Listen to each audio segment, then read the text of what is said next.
Alguém já disse que se você quiser conhecer sobre como vai a vida de alguém, escute as orações que ele faz sozinho em casa. Alguém já disse que se você quiser saber como vai a vida de alguém, escute as orações que ele faz sozinho em casa. Em 1980, eu tive o privilégio de começar no Instituto Bíblico Betel Brasileiro minha preparação para o ministério. E uma das grandes alegrias foi ter a oportunidade de fazer um curso condensado, modular, com o pastor Russell Shedd, de saudosa memória, e que todos aqui já certamente ouvimos falar como um dos grandes expositores da palavra de Deus no nosso país. E naquele curso ele falava sobre as orações que nós encontramos na Bíblia, tanto no Antigo como no Novo Testamento. E ele dissecava naquele curso, eu ainda muito jovem, na época eu tinha por volta de 16 anos de idade, e me lembro de maneira muito viva na minha memória de como aquilo foi impactante, e foi ele que fez essa afirmativa com a qual eu introduzi essa mensagem, que se você quiser conhecer como vai a vida de alguém, você certamente deve prestar atenção às orações que ela faz, ou ele, em casa, sozinho. Não necessariamente as orações que fazemos aqui, que também são sinceras e legítimas e podem revelar muito daquilo que está no nosso coração, mas principalmente aquelas que nós fazemos em secreto, quando ninguém nos vê, quando ninguém nos ouve, e podemos ser absolutamente autênticos, sem rodeios, sem floreios, sem subterfúgios algum, todo o nosso coração exposto diante de Deus. É lá que nós vamos revelar algumas coisas interessantes. Se aquilo que nós dizemos confessar, a nossa fé, a nossa doutrina, aquilo que cremos, de fato se revela naquilo que, por exemplo, conversamos com Deus, nas prioridades que nós colocamos quando falamos com Deus, as coisas que dizemos primeiro a Ele e as coisas que deixamos por fim. Quais são as nossas prioridades, aquilo que nós não conseguimos resistir na nossa boca e sai primeiro, se é em forma de gratidão, de louvor, pelo reconhecimento do muito que Ele fez por nós, ou se já entramos direto na nossa listinha de pedidos e súplicas, e alguns deles bastante concretos, muitas vezes marcados pelo materialismo, pelo consumismo, pela nossa ambição, pela nossa vaidade e orgulho.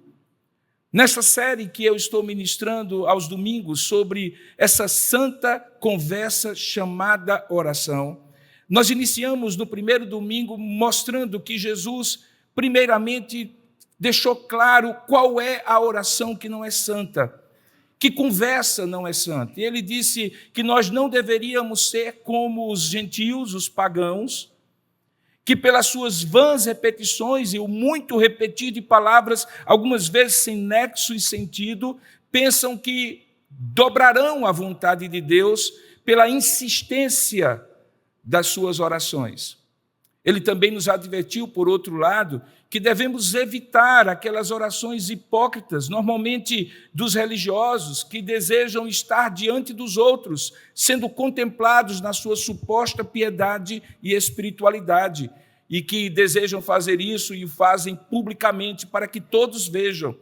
Ele adverte que quem assim age recebe a recompensa do reconhecimento humano, mas o que mesmo importa não é nem a vã repetição, nem tampouco aquela oração hipócrita, mas entrar no secreto. E nós descobrimos naquela ocasião que esse quarto secreto é uma atitude que junta duas coisas que estão juntas realmente no início da oração, quando ele nos ensina a dizer assim: Pai nosso que estás nos céus, santificado seja o teu nome.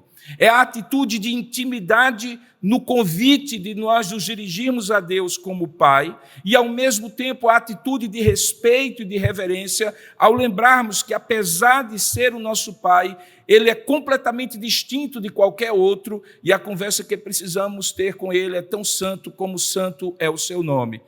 E dessa mistura abençoada, deste equilíbrio abençoado entre intimidade e reverência, é que se estabelece essa relação santa chamada oração.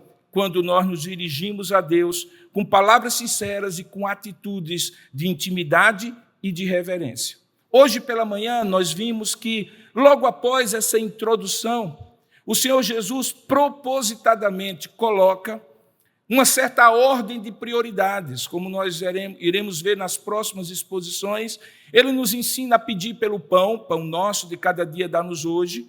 Ele nos ensina a pedir por perdão, perdoa as nossas dívidas, assim como nós perdoamos aos nossos devedores. E ele também nos ensina a pedir por proteção. Não nos deixes cair em tentação e livra-nos do mal. Mas antes de pedir por perdão, provisão e proteção, ele coloca a devida proporção e a devida prioridade quando nos ensina, no verso 10 do capítulo 6, que é onde se encontra essa oração, em meio ao Sermão da Montanha, a pedir assim: venha o teu reino e seja feita a tua vontade, assim na terra como nos céus.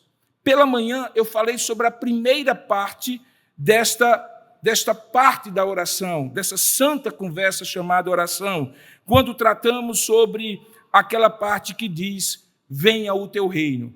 E respondemos duas perguntas. A primeira, de que reino estamos falando quando Jesus diz: venha o teu reino? E a segunda, por que devemos pedir por algo tão óbvio? É claro que Deus reina. O Salmo 93 que nós lemos hoje diz: reina o Senhor. Por que pedir então que o Deus que é rei, que reina, reine, se é tão óbvio assim?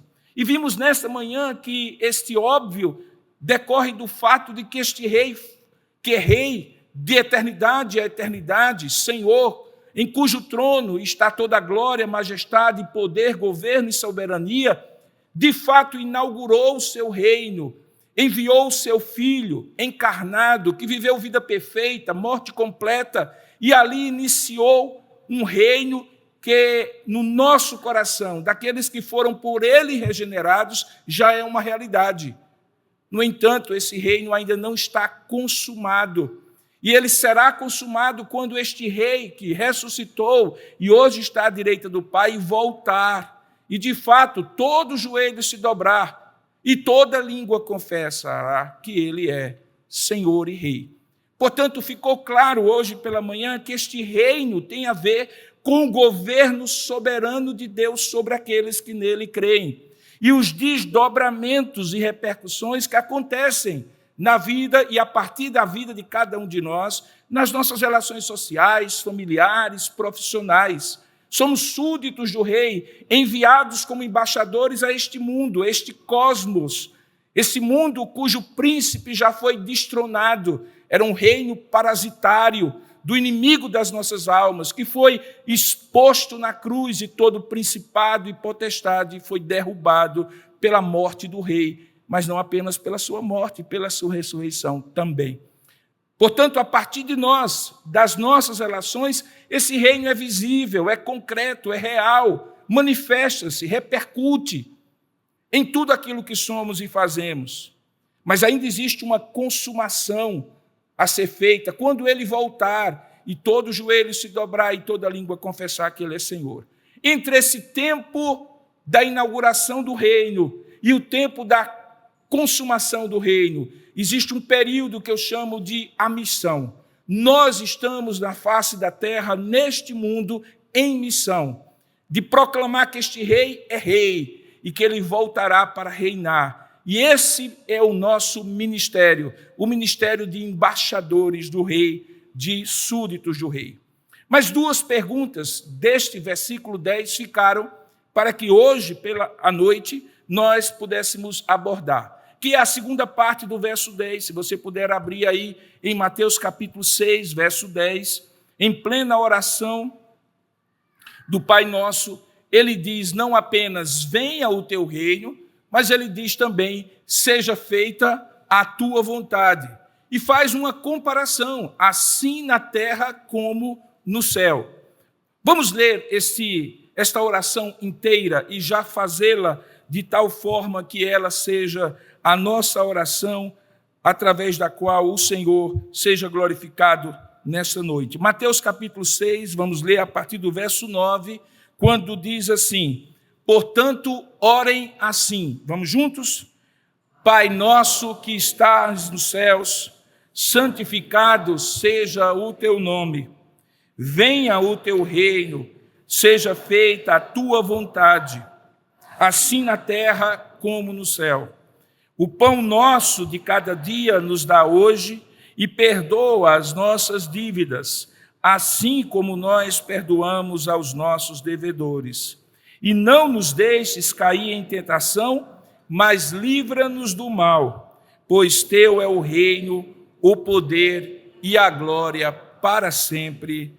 Amém. Curva a sua cabeça por um instante agora e vamos pedir que Deus ilumine o nosso coração para que possamos ouvir a sua voz, porque a palavra de Deus, inspirada pelo Espírito, é aplicada em nós pelo seu Espírito que ilumina a nossa mente. Então, ore comigo e juntos peçamos a bênção do Senhor sobre nossa vida. Ó Deus amado e querido Pai, nós louvamos e bendizemos o Teu nome pelo privilégio de Te adorar na beleza da Tua santidade, de Te oferecer culto, falar contigo em oração, Te prestar homenagens pelos louvores, Te adorar em espírito e em verdade. Também ouvir a Tua voz, que já foi falada ao nosso coração por esta palavra inspirada pelo Teu Espírito, que nós consideramos inerrante e autoridade absoluta sobre nós, a nossa regra de fé e prática. E pedimos que esta mesma palavra, agora iluminada na nossa mente pelo Teu Espírito, se torne mensagem do Senhor para nós hoje. Porque nós não saímos de casa, Senhor, para estar aqui na Tua presença, se não fosse para ouvir a Tua voz, para ser por Ti abençoado, orientado, segundo a Tua palavra inspirada e iluminada na nossa mente. E assim fazemos, pedindo que o Senhor abra o nosso entendimento e fale conosco, e nós Te daremos toda a honra, toda a glória e todo o louvor, em nome e para a glória de Jesus. Amém e amém. Queridos, as duas perguntas que nós ficamos a responder, como nós falamos, é o que esse reino que o Senhor nos ensinou a pedir, venha o teu reino, tem a ver com a vontade de Deus, a ponto de estar juntinho no mesmo pedido, venha o teu reino e seja feita a tua vontade. E qual é essa relação que Jesus propõe entre a vontade de Deus na terra, como reflexo e semelhante à vontade de Deus no céu? Portanto, é nesse sentido que nós vamos colocar os nossos olhos sobre o texto da Sagrada Escritura, pensando primeiramente que vontade é essa, o que significa essa vontade em relação àquilo que nós cremos que é o reino de Deus. Eu gostaria de ler uma pequena parte de um artigo que foi escrito por Letícia Dutra Leal, que tem como título A Oração como Expressão da Nossa Cosmovisão. Traduzindo em português simples, como nós revelamos aquilo que nós cremos e como vemos o mundo por meio da nossa oração. Está no Invisible College, que é um artigo muito interessante. Ela diz coisas interessantes acerca de como a oração pode revelar aquilo que nós acreditamos. O entendimento da maneira como vemos o mundo e que passa pela maneira como vemos Deus, vemos a nós mesmos e vemos as relações que nós temos no mundo, é fundamental para a gente entender por que faz determinadas coisas. Porque não é verdade que eu penso, logo existo, com toda vênia a René Descartes. A verdade é que eu creio, por isso eu penso. E porque penso, eu pratico aquilo que eu creio, de maneira consciente ou inconsciente, revelada e explícita ou simplesmente oculta. De certa maneira, as nossas crenças estão arraigadas nesse compromisso de fé que nós temos e dão forma e sentido à totalidade de nossa vida individual e coletiva. Portanto, aquilo que eu creio molda a maneira como eu vejo quem é Deus, molda a maneira como eu vejo quem eu sou, molda a maneira como eu vejo a realidade, qual é a minha atuação no mundo. Alguns dizem que há 3 grupos distintos de maneiras de ver a vida, daquilo que nós chamamos de cosmovisão. Existe uma maneira que nós chamaríamos de naturalista, panteísta. é uma maneira meio mística que entende que o mundo material é atravessado, está sob a influência de forças espirituais, não necessariamente boas, não necessariamente ruins, e que fazem com que o mundo material seja movido de um lado para o outro por esse mundo chamado mundo espiritual. É a ideia de, por exemplo, as religiões animistas, que têm nos objetos, nos ritos, nos patuás, nos amuletos, um suposto poder para fazer mudanças na realidade. Há uma outra forma de ver a vida que nós chamaríamos de racionalista secularizada, mais comum nos dias de hoje, que entende que não existe um mundo espiritual, que as coisas são como elas são, concretas, objetivas, mensuráveis, cartesianas, e que, portanto, a ideia de Deus, de forças espirituais, deve estar completamente isolada, e tudo que eu vejo no mundo poderia ser reduzido a equações, a axiomas matemáticos, a formulações químicas. Os sentimentos seriam apenas e tão somente coisas da minha química cerebral. O fato, a realidade não é sorte, não é azar, não é intervenção de Deus, é simplesmente coisas que têm causa e consequência e podem ser explicadas simplesmente por uma maneira racional de ver. E existe a cosmovisão bíblica, judaico-cristã, que diz que não existe essa separação entre mundo espiritual nem mundo material, mas que Deus criou todas as coisas, que essas coisas criadas hoje estão debaixo de uma realidade de pecado, porque o homem caiu e rebelou-se contra esse Criador, que não existe redenção nem na ciência, nem na religião propriamente dita, nem em qualquer outro expediente humano, a não ser na pessoa do Redentor Jesus Cristo, que veio para inaugurar um reino e que voltará para consumá-lo. Em cima, portanto, de 4 categorias, criação, queda, redenção e consumação, nós entendemos o mundo e todas as coisas que no mundo há. É a partir desta cosmovisão que nós precisamos olhar esta afirmativa em que o Senhor diz assim, que devemos pedir que seja feita a tua vontade, assim na terra como no céu. E como decorrência do fato de que oramos, venha o teu reino. Se oramos, venha o teu reino, nós entendemos que há um rei que reina. Não reina sobre tudo e sobre todos, no sentido do reconhecimento de tudo e de todos, de que ele é rei. Na subordinação, na submissão de tudo e de todos, porque a rebeldia no mundo, ainda há muitos que nem sequer o reconhecem como Criador, mas reina porque está num propósito de, a partir daqueles que ele regenera, manifestar a sua glória e o seu reino sobre a terra, de modo que a proclamação do Evangelho, como vimos pela manhã, é arrependei-vos porque o reino de Deus é chegado. E isso quem faz é cada um de nós. A partir desta verdade, então, fica claro que se há um rei que reina, se há um reino que foi inaugurado, e este reino que foi inaugurado começa em mim e em você, e tem repercussões a partir de nós em toda a realidade, então é natural que eu peça que esse rei reine, e a maneira como ele reina é fazendo a sua vontade. É fazendo com que a sua vontade prevaleça na terra, assim como ela prevalece no céu. Perceba que existe aqui um duplo aspecto de comparação entre o reino e a vontade de Deus. Preste bem atenção e você vai entender. Se eu digo que venha o teu reino, é porque o reino já veio, mas ainda não está consumado. Eu também digo que a vontade de Deus é feita perfeita no céu, mas ainda precisa ser feita na terra. Porque essa vontade ainda é a expressão de um reino que não está consumado. Quando o reino for consumado e o rei Jesus voltar, plenamente, perfeitamente, completamente, de maneira inequívoca, a vontade de Deus será feita na terra como é feita no céu.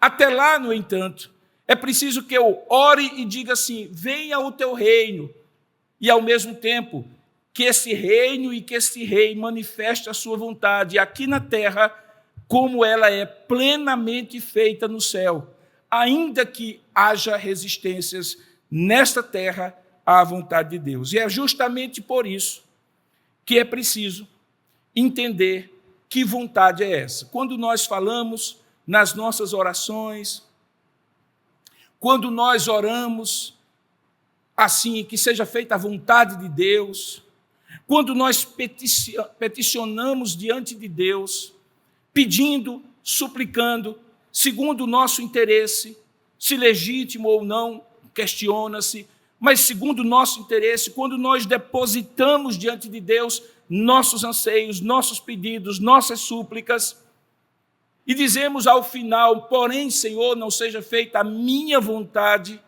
mas a tua vontade, o que é que isso significa? Para isso, é preciso você entender que Deus, que tem uma vontade única, revela essa vontade de duas maneiras. Existe uma vontade de Deus que nós chamamos na teologia de vontade descritiva. Desculpe, decretiva, ou o decreto de Deus segundo a sua vontade, que faz com que todas as coisas, independentemente da participação humana e até mesmo por meio da participação humana, cumpra o propósito de Deus. O decreto de Deus, que é a manifestação da sua vontade, é soberano e independente das pessoas e dos seres morais fazerem ou não a vontade dele, de alguma maneira misteriosa e oculta, Deus conduzirá todas as coisas para o propósito último da sua vontade, de modo que nada, absolutamente nada, ao fim de todas as coisas, fugirá do controle de Deus e do propósito de Deus. Nesse sentido, a vontade de Deus é absoluta. Ela não carece de mudança, de questionamentos, de resistências. A vontade de Deus é o que fez Jó dizer assim: bem sei que nenhum dos teus planos será frustrado. É o que diz que todas as coisas cooperam para um propósito. Portanto, nesse sentido, pedir para que a vontade de Deus seja feita parece sem sentido. Ela será feita, quer eu peça, quer eu não peça.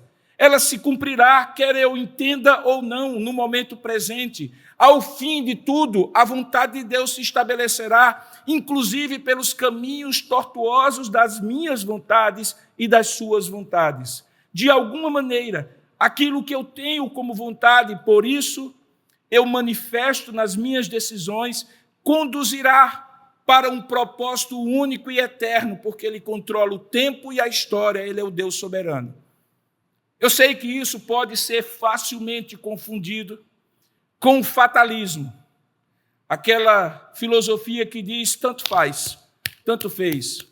O que você decide não tem nenhuma importância, porque no final das contas a vontade de Deus será prevalecente. Mas não é isso, porque esta vontade diretiva de Deus, ou a vontade oculta de Deus, que nós nem bem sabemos no meio das circunstâncias, ela também se revela por meio de uma vontade prescritiva. E a vontade prescritiva de Deus é o que Ele quer que nós façamos, revelado na sua lei, revelado nos seus mandamentos, no seu propósito de vida para cada um de nós, quando diz assim: é isso que me agrada, é isso que me louva, é isso que revela que o reino está em você. Portanto, creia, portanto, obedeça, portanto, faça. Essa vontade prescritiva de Deus é sim aquilo que na minha mente, na sua mente, precisa estar quando eu oro assim: seja feita a tua vontade, ou seja, aquilo que te agrade, aquilo que moralmente manifeste o teu caráter, aquilo que claramente manifesta a tua vontade na minha vida, o teu propósito, seja feita esta vontade prescritiva, para que pela obediência, pela confiança em ti, a tua vontade, esta vontade prescritiva, seja feita na terra, na minha vida, na vida daqueles que a ti se submetem, como é feita no céu. Portanto, fica claro que aqui Jesus não está pedindo algo que tem a ver com a sua vontade diretiva, porque ela se consumará, mas tem a ver com a sua vontade prescritiva, aquilo que Deus prescreve para nós e que nós devemos confiar e obedecer, porque, afinal de contas, a oração que nós fazemos também expressa aquele desejo de Deus, de modo que aquilo que oramos é aquilo que expressamos com o nosso coração.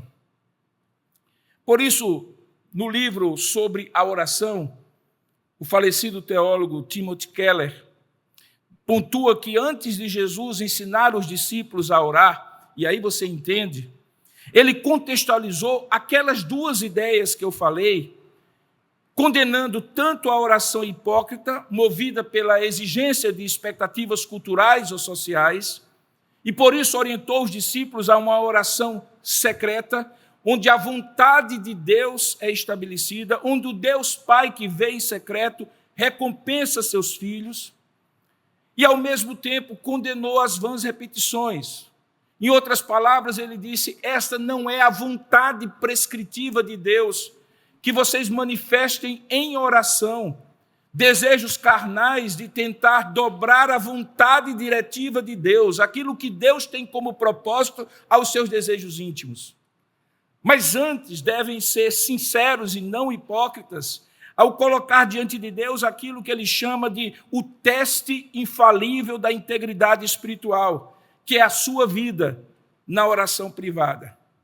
Portanto, Keller diz que se não reconhecermos de cara que o nosso coração tem uma desordem que faz com que os nossos afetos, os nossos desejos distorçam a nossa visão de quem é Deus e de qual é a oração que precisamos fazer a Ele, e pensemos que nós devemos impor a Deus os nossos desejos, insistentemente pedir a Ele para que faça aquilo segundo a minha vontade, a nossa vontade. Se nós não entendermos isso, nós podemos estar falando algo em oração que o nosso coração de fato não está desejando. E nós que temos uma vida religiosa somos particularmente tentados a isso, e especialmente quando nós fazemos orações em público para que os outros vejam. E mesmo que não seja com essa intenção, certamente eles verão e ouvirão. É quando aquilo que cabe bem, que soa bem, que parece bem, que nos dá uma certa impressão de espiritualidade, de piedade, mas que não corresponde ao meu coração, porque eu não compreendo o conflito que está em nós, eu expresso em oração, mas na verdade não é exatamente aquilo que eu gostaria de dizer a Deus se eu estivesse em secreto. Ele afirma que se nós não reconhecermos essa desordem dos nossos afetos e do nosso coração, não perceberemos a distorção que eles causam na nossa vida. E nossas orações, então, passarão a ser um problema e não a solução do nosso problema. Porque fingiremos orar de uma forma quando, na verdade, desejamos outra coisa. É quando oramos assim: Deus, seja feita a tua vontade, contanto que seja isso. Senhor, eu te peço que o Senhor faça no teu tempo, contanto seja agora. Senhor, eu quero que o Senhor faça desta maneira, mas tudo bem, se o Senhor quiser fazer do seu jeito, contanto que no final dê aquilo que eu gostaria que desse. E o resultado seja exatamente aquilo que nós queremos que seja. C.S. Lewis complementa dizendo assim: não adianta pedir a Deus com seriedade factual por algo que ele chama de ar, quando nossa mente está, na verdade, totalmente preenchida com um desejo por B. Devemos, então, diante dele, dizer o que está em nós, não o que deveria estar em nós, mas o que factualmente está em nós. E nessa sinceridade escrachada diante de Deus, é que nós colocamos a nossa oração não como um problema em si, como ela pode se tornar quando ela se torna hipócrita, e fingimos pedir e nos conformar e aceitar de maneira bastante obediente e piedosa: Senhor, seja feita a tua vontade e não a minha, mas de fato, ao dobrarmos, levantarmos, depois de dobrarmos os joelhos para a vida e sairmos para a vida, nós iremos fazer coisas que sejam contrários àquilo que poucos minutos nós acabamos de orar a Deus.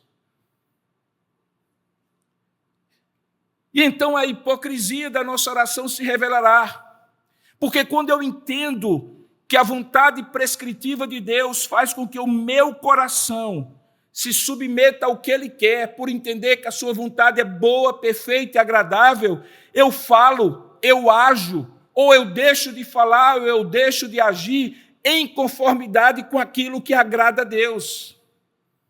É certo que Deus não dirá para você, compre esse carro vermelho e não esse azul. Mas Deus lhe dá princípios.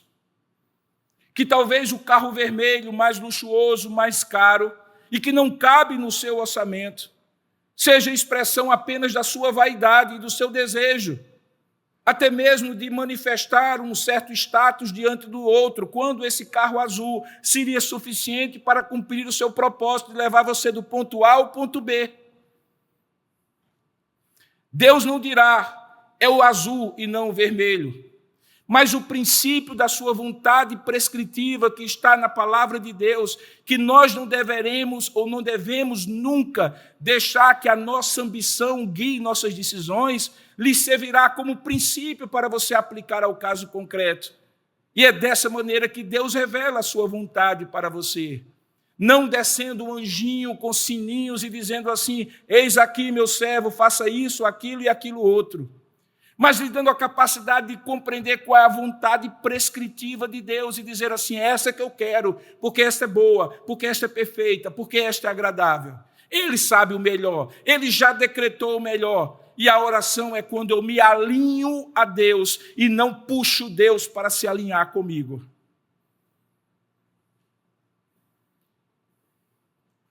Perceba que isso vai contra todo tipo de pregação moderna, que faz da sua oração e do ser humano e o desejo manifestado em oração o centro da vida com Deus.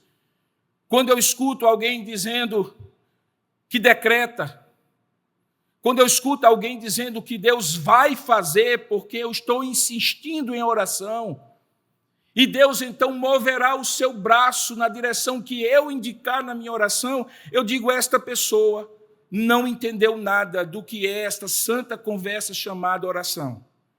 Essa santa conversa chamada oração que diz, reina o Senhor, é aquela que diz, Senhor, eis aqui os meus pedidos, mas seja feita conforme a tua vontade, porque ela é feita nos céus, que ela seja feita perfeitamente na terra, na minha vida.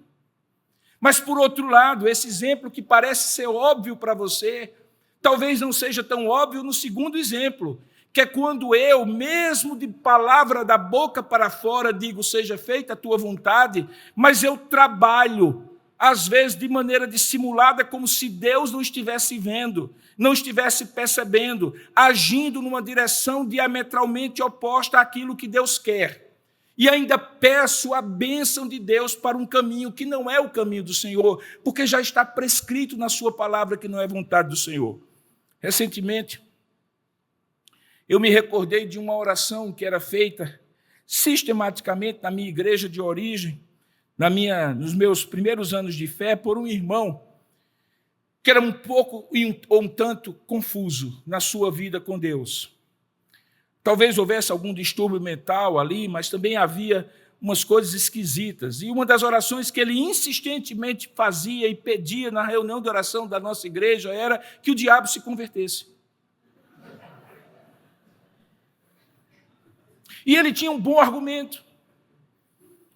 Quando ele pedia, e alguém, talvez imprudentemente, pergunta, mas explique melhor, meu irmão, porque a maioria das pessoas nem levava em consideração, porque era tão insistente e tão ilógica. Mas uma vez ou outra, alguém que estava dirigindo a oração, imprudentemente dizia, senta, meu irmão, explica essa oração. Ele disse, eu vejo, se todo pecado é por tentação do diabo, vamos à causa-problema. Se o diabo se converter, acabam as tentações, logo acaba o pecado. Veja, parecia ter lógica, mas não tinha lógica. Ou então semelhante àquelas muitas orações juvenis que nós fazemos quando somos novos convertidos, orações infantilizadas, em que nós dizemos a Deus e insistimos com Deus como, quando e de que maneira ele deve fazer aquilo que nós estamos pedindo. Quando, na verdade, Deus poderia e certamente faria melhor se simplesmente dissesse a nós: a minha vontade é essa. Por isso, Lewis aponta que a oração sincera diante de Deus é justamente aquela quando colocamos todas as cartas na mesa e Deus nos ajudará a moderar os excessos da hipocrisia e da insistência e dizer assim: é esta carta que vai prevalecer. C.S. Lewis diz isso numa obra muito importante sobre a oração que ele escreveu e que certamente é muito importante. Por isso, a idolatria no nosso coração precisa ser contemplada quando nós oramos. Queridos irmãos, quando Deus nos ensina, Jesus Cristo nos ensina que oremos: venha o teu reino e seja feita a tua vontade, o efeito mais profundo é flagrar, é jogar holofote da sua vontade prescritiva sobre o que pode resistir nas orações que eu faço. O que de fato é legítimo, bíblico e centrado na vontade de Deus, ou o que é simplesmente desejos idolátricos no nosso coração. A idolatria no nosso coração é essa fonte de toda espécie de fé falsa e que se revela na maneira incorreta como vemos a vida. Esse Deus que nos fala através da criação, que nos revela que somos caídos, que fomos redimidos em Cristo e que o reino será consumado, acaba tratando o nosso coração naquilo que precisa ser tratado. Quando eu digo, seja feita a tua vontade, eu estou abrindo mão dos meus caprichos, dos meus anseios, das minhas vontades, pelo reconhecimento que a vontade dele é boa, perfeita e agradável. O Deus que é Senhor do tempo e da história sabe o que é melhor para mim.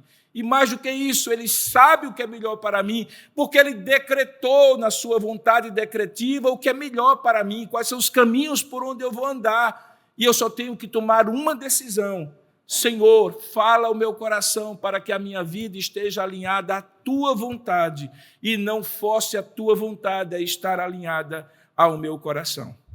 Portanto, a oração ajuda-nos a destronar do nosso coração a idolatria, dos nossos anseios, das nossas ambições, dos nossos afetos. É por isso que quando Jesus, em Lucas capítulo 18, conta a parábola do fariseu e do publicano, a grande marca distintiva daquelas duas orações é que enquanto o fariseu tentava revelar, como se não ficasse claro para Deus qual era a profundidade do seu pecado, que ele era um homem piedoso, que fazia isso, aquilo e aquilo outro, enquanto o publicano dizia somente uma oração, batendo no peito e dizendo: ó Deus, tenha misericórdia de mim, que sou pecador.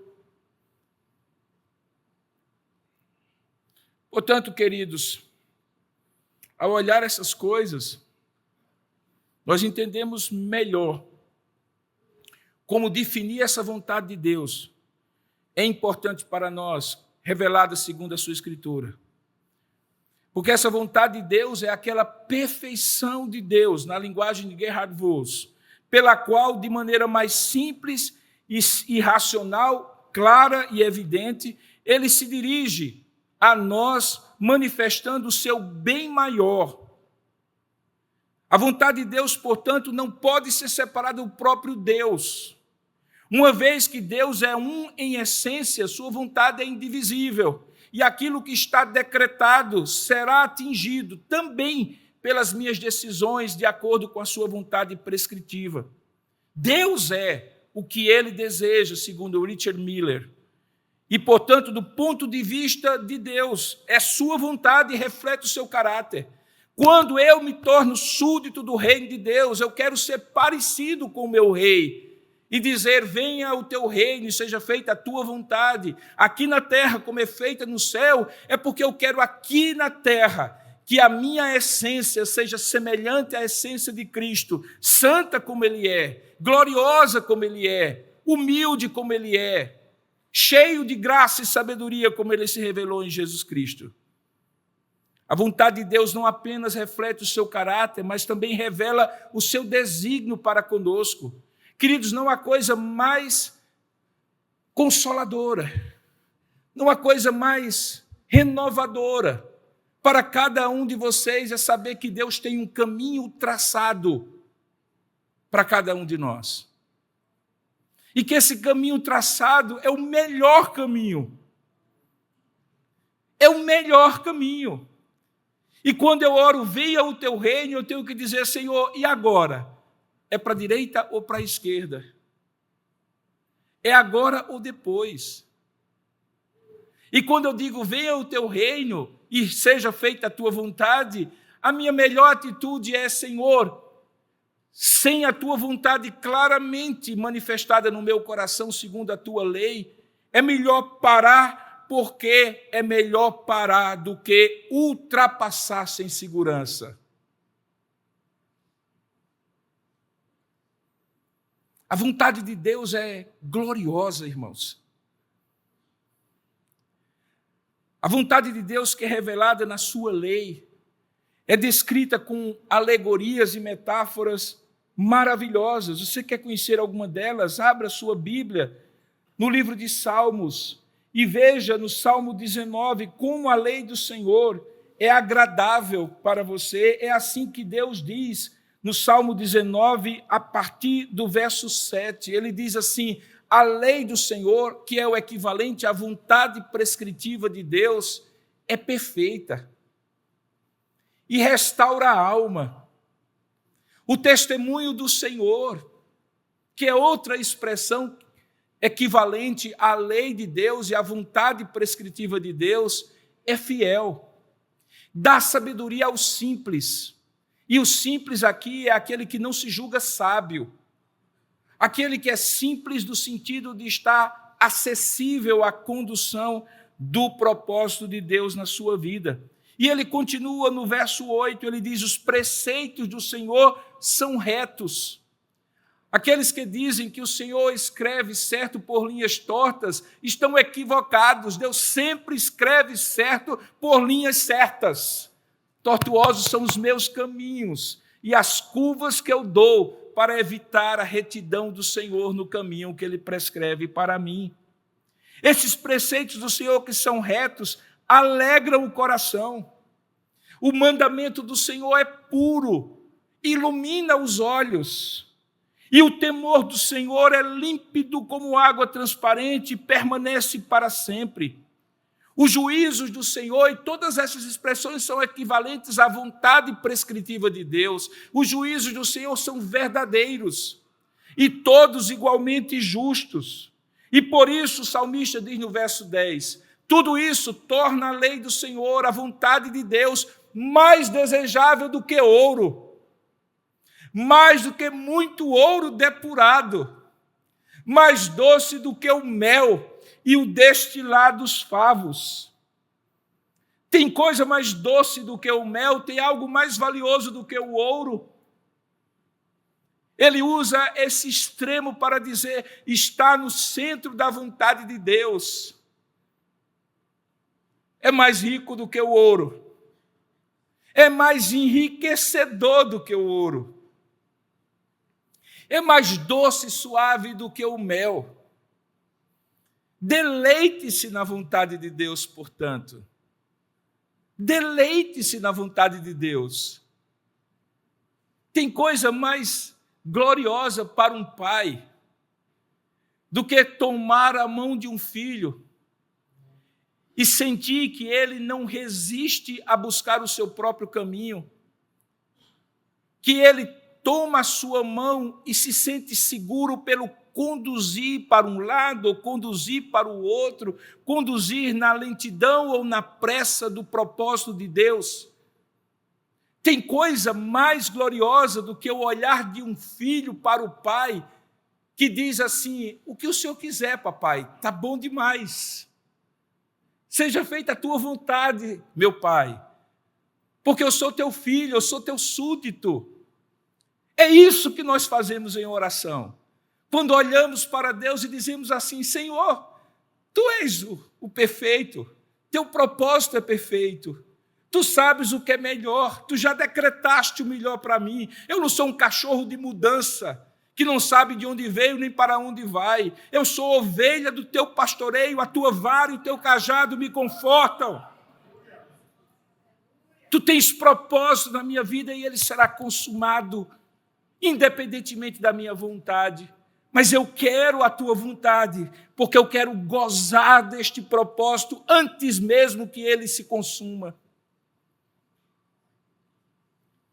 Daí porque ele diz assim, que quando na oração nosso coração destoa da vontade de Deus, olha o que é que diz o verso 11 do Salmo 19 na continuidade.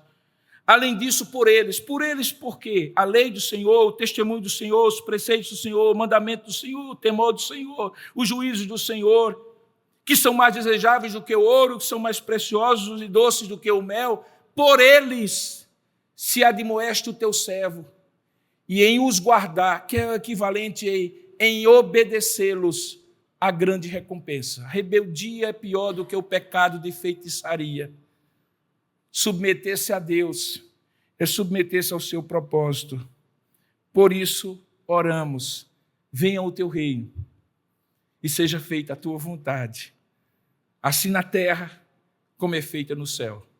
No reino ainda a se consumar, seja feita a tua vontade e o teu propósito prevaleça na minha vida. Deixa eu dizer isso para você, se eu pudesse, eu pegava uma machadinha, abria o seu crânio e colocava lá dentro para você nunca mais esquecer. Deleite-se na vontade de Deus, submeta-se a ela, não estribuche,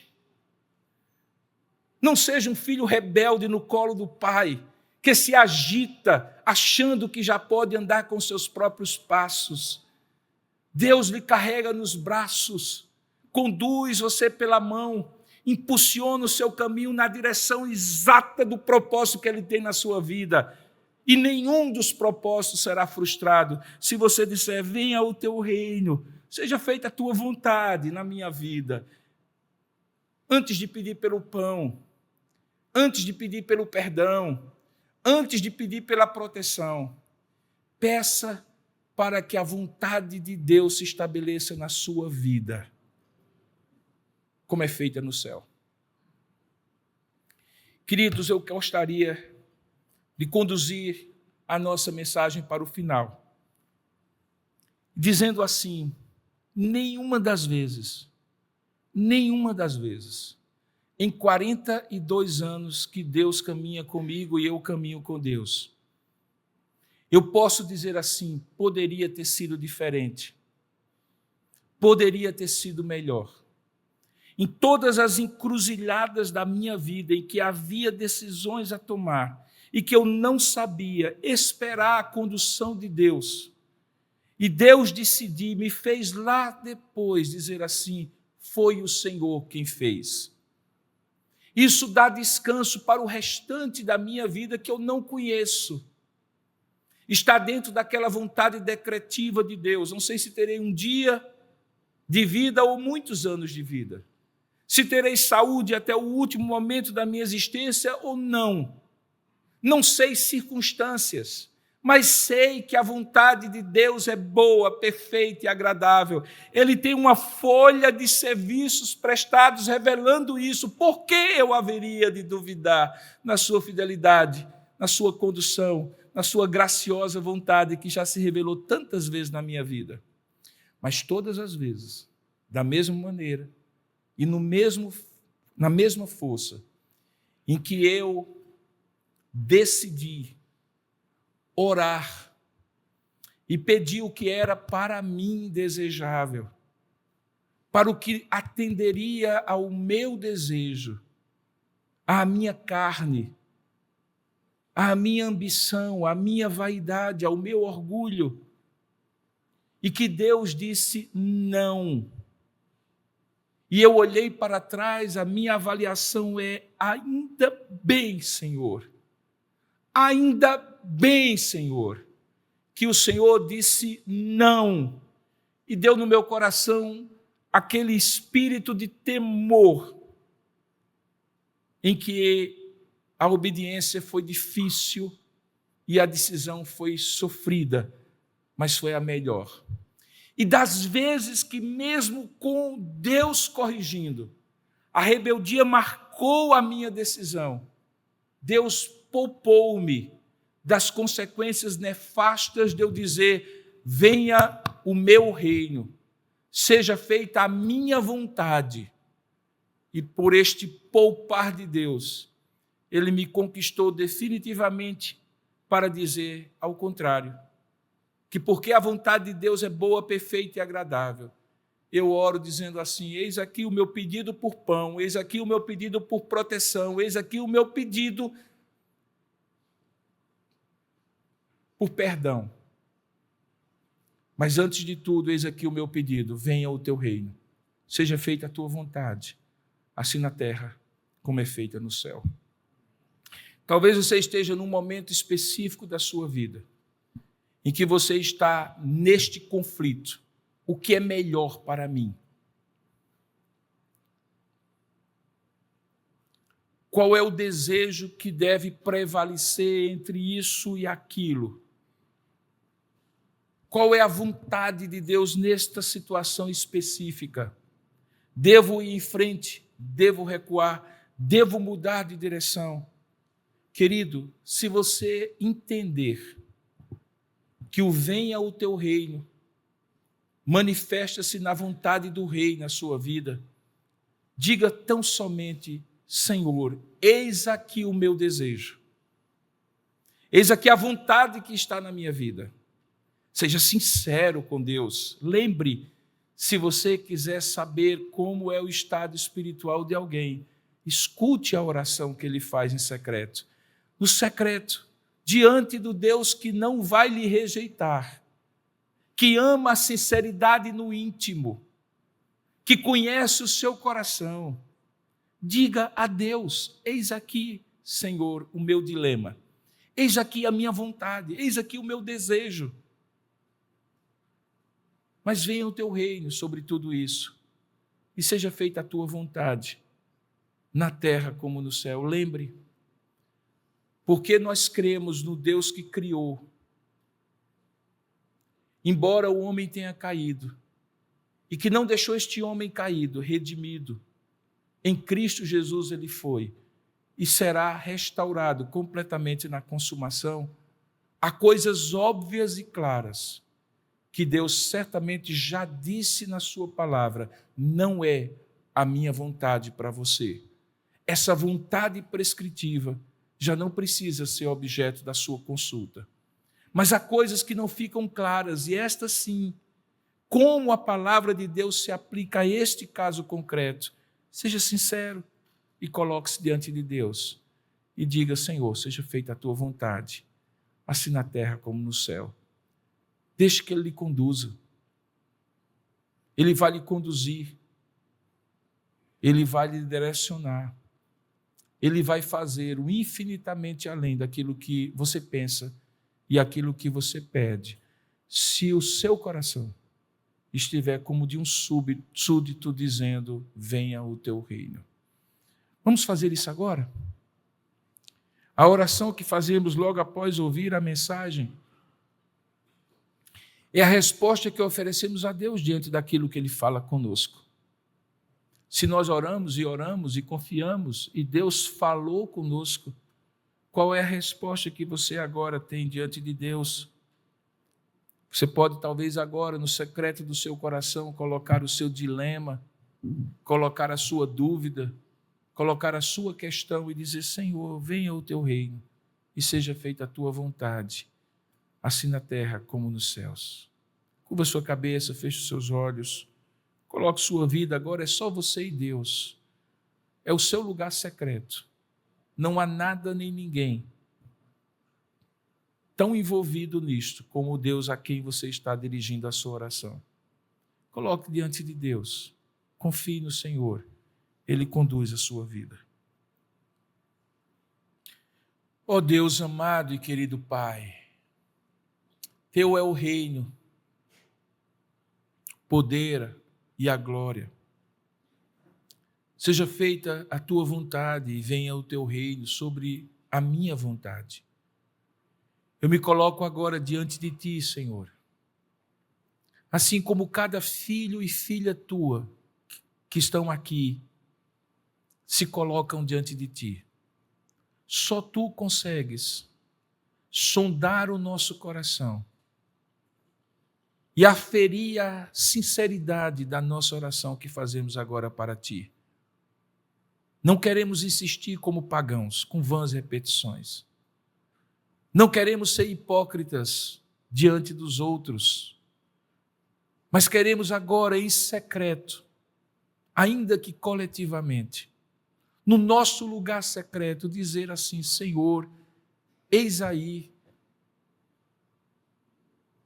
o que atormenta minha alma,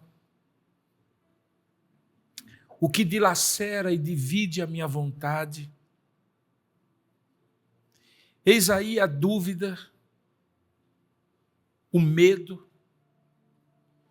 Eis aí a minha carne, os ídolos da minha alma, do meu coração, me puxando para longe de Ti, contra a Tua vontade prescritiva. Eu sei o que Tu queres, revelado pela Tua palavra, mas eu luto contra o que Tu queres.